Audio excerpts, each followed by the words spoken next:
अस्सलाम वालेकुम दोस्तों, मैं हूं रिजवान और आज हम मछली की स्मेल दूर करने का तरीका देखेंगे।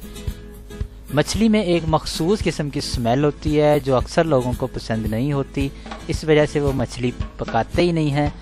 आज हम आपको मछली में से स्मेल दूर करने का बहुत आसान तरीका बता रहे हैं। बाम मछली हमने ली है, बगैर स्किन के लिए। तो पहले इसको हम अच्छे तरीके से एक बार धो लेंगे, इसका पानी निकाल देंगे।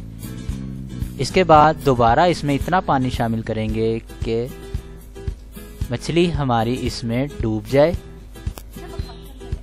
फिर इसमें आधा चम्मच अजवाइन शामिल करेंगे, 1/4 चम्मच खाने का सोडा शामिल करेंगे, आधा चम्मच नमक शामिल करेंगे, 3 से 4 चम्मच इसमें हम पिसा हुआ लहसुन शामिल करेंगे। 2 किलो ये मछली थी, उसके मुताबिक हमने आपको ये चीजें बताई हैं। अब इसको अच्छे तरीके से मिक्स करेंगे और कम से कम 2 घंटे के लिए हम इसको एक साइड पर रख देंगे। 2 घंटे के बाद हम इसका पानी निकाल देंगे और साफ पानी से कम 2 बार इसको अच्छे तरीके से धो लेंगे।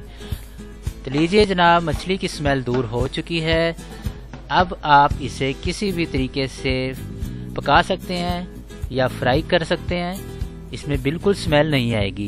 वीडियो पसंद है तो लाइक करें, शेयर करें, दुआओं में याद रखिएगा। अल्लाह हाफिज।